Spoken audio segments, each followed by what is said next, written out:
Ya mukama ebazibwe njala kubalamusaako nnyo mu linnya lya mukama waffe Yesu Kristo. Abeera ddala omulamu mwasuze mutya? Abamu mu mawanga gye musinzidde mwasiibye mutya? Abamu bwakacya, abamu bwakaziba. Neebaza Katonda ku lw'obulamu bwammwe. Mtume wa Kristo alina ebigambo byeyayogera mu Galatiya ndowoozeemu 10. N'agamba nti mpemberera kusimbibwa abantu oba kusiimibwa Katonda. Era n'agamba nti singa mpemberera kusiimibwa bantu oba singa nkola oba kuweereza kusiimibwa bantu, saalibadde muddu wa Kristo. Mtume Pawulo nga bayogera nti sandibadde muddu wa Kristo. Kati obuzibu n'akabaate ke tukyasinza okubeera nako olunaku olwaleero mu mubiri gwa Kristo kwe kulowooza nti tuliwo kusanyusa bantu.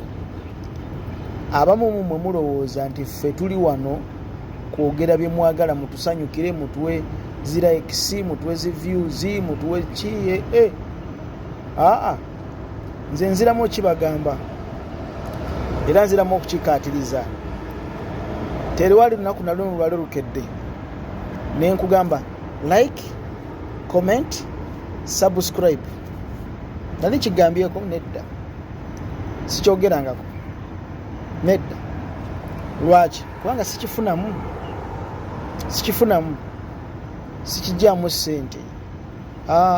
Era nzijja wano nenjogera byenjogedde, oba bikunyiiziza oba obyagadde oba tobyagadde, gwamanyi oba kategedde, gwamanyi. Kubanga sikola kusanyusa. Bw'oba oyagala kusanyusa genda eri wali aboogera bye mwagala okusanyukira. Naye wojja wano ewange kasita obikola vidiyo yange tosuubira kusanyuka. Pozi tulina classes zaffe ze tubeeramu, ate ezo temubeerayo, ate ezo nzikweka kubanga bangi saagala muzirabe. Ezo classes zaffe gye ziri zibeerayo naye batono nnyo abaziraba, nzikweka z'abalala nnyo. Ate nyeri kenyera obategeeza. Nabadde ndi awo nafunye message ya Musumba Hassan Ntale. Abamu mumanyi yaliko awo Omutundwe Hassan Ntale, abamu mumanyi, abamu temumanyi. Yavaawo, sagala mugenda nnyo wala. Nasiimye nnyo muzeeyi message yo, nagisiimira ddala. Na comment gye wakoze, na point gye wamakinze nogamba nti tiimu beegayirizi is not for marriage but for intercession. Era nogamba nti you don't support byenjogera. Kati nze nandikoweredde amagezi nga bwe nagawa Lodini. Kuva kolo we nawa Lodini amagezi ago taddangamu. Kusabye sirika. The only thing you should do right now is to keep silent. Ntale gwe wenna era gwe kenyini okimanyi bulungi byenjogerako bimanyi. Adamu bwagwa ekintu kimu kyeyakola yaddamu kwewolereza. Eva bwagwa ekintu kimu kyeyakola yaddamu kwewolereza. Singa waliwo omukisa n'agamba nti ntegedde ensobi kankyuse oba neenenya maaso g'Omukama. Kati ffe ebiseera ebisinga abaana ba Katonda byebye tubeeramu. Nze nsoma comments, ntwala obudde bwange nensoma comments. Lwaki mpita mu comments nenzisoma? Ndaba abaana, ndabe abantu bano ddala kiki. Naye ngenda okutunuliranga comments kyeziraga kikyo kyennyini kyendi mu kwogerako. Kakati Hassan Ntale bino byenjogero bimanyi, nze nja kuwa example. Patrick Kisitu obufumbo bwava ku kyokwonooneka, kukyangalana. Bwava ku ki? Bwava ku kyokukyangalana. Kugambye tiimu beegayirizi yennyini mwe muli endwadde. Tiimu beegayirizi. Hassan naawe kenyini.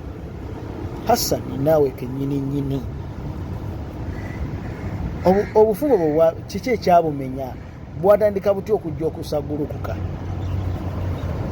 temuntankuula sani beera so careful osirike busirisi tobaako nakyoyogera nze ndeka njogere paka bwe mpulira ng'omukka guweddemu ate nsobola okwogera paka omwaka we guggwako nenkwata n'omulala seegomba muntu yenna kunziramu nedda bw'oba owulira nga byenjogera bulimba ng'oyonna oliyo ng'owulira nti byenjogera bulimba kwata kubo genda mu nsamoningi mugende mu kooti mu nsamoningi nze olunaku lwandandika nze kambabuulire abamu ku mulina vidiyo gye mutaalaba edda ndozi myaka kati gigenzemu 2 nali ndabula omukyalo oyo ayitibwa Anoyowa atendereza simanyi zikubebwepwa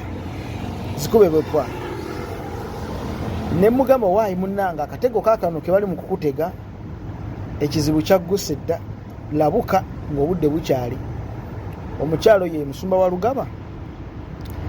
Lugaba batabani be ne bajja ne banoonya ne boogera nange ne bategeeza ensonga ne bagitegeera ne mukyala wa Lugaba n'agamba amiina mukama akuwa omukisa mbadde sikitegedde naye nkitegedde ne mbaako ebigambo byenjogera naye abooluganda abalaba vidiyo eyo ku YouTube ddala b'emutundwe abamu basooka ne bajja n'obukaawo bungi nnyo manyi mutundwe erina abantu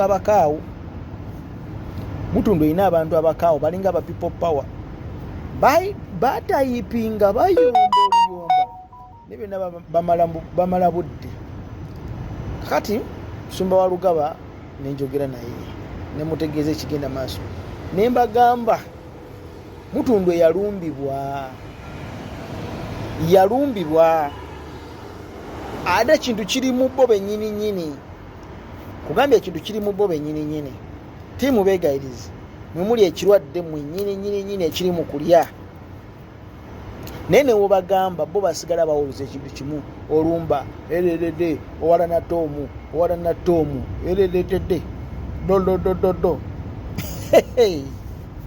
nze mbabuulidde nze tomu bwe yayimuka n'agamba Naboth sikumanyi n'asayininga ne oath sikumanyi sikumanyi sikolangako naawe naye ng'ate muwala we Tendo bwe mba serabidde Tendo nga Naboth gwenjogerako yooyo eyakolanga obuweereza ne Tomu Mugerwa mu nkuŋŋaana nga ku mbaga ya Naboth Tendo ye yaliko nga bino ebiwala bimetroni Tendo si ekino ekiwala ekito kisembyeyo ekigenda mu bufumbo Tendo nga yaliko ku bametroni bw'aba nga yaliko ku bametroni kumperekeze Tendo kati gwe n'ovaayo n'ogamba Naboth sikumanyi kubanga gweyagala kuyisaawo ebibyo njagala kubategeeza ebigambo bino amazima ga Kristo gali nti Annette Ludigo obufumbo bwa Annette Ludigo obwasooka kiki ekyabumenya Annette Ludigo kugambye nsobola okujja ne lisiti yonna bweti bonna nga we bali bwe bati Annette Ludigo obuweereza nze mbuuza omuweereza ali awe mutunda Annette Ludigo maazi atera okujja n'awaana Annette Ludigo tera omuwulira ng'amuwaana Annette Ludigo obufumbo bwe kiki ekyabutta kiki ekyonoonya obufumbo bwa Annette Ludigo era kiki ekyabumalawo kiki Benoni Chief Asha awo nkuwa erisiti njimaleyo ekizibu kyammwe kiri kimu ekizimba mukiraba weekiri gabaleme kukinyiga masira gaveeyo gabaleme kukinyiga omusaayi guveeyo kyonna kikale muddemu mukitekeko eddagala obuweereza bugende mu maaso muli mu kwewolereza naye gwebubundaba mu maaso gange bwe nti ndale njogera naawe gwe nawulaba emesagi yo gwebundaba mu maaso olowooza ntya gwoba olowooza ntya nnyo nti ntya mutundwe tagambwako Tomu Mugerwa tagambwako maaza tagambwako gwoba olowooza ntya musaaga mwe n'okusaaga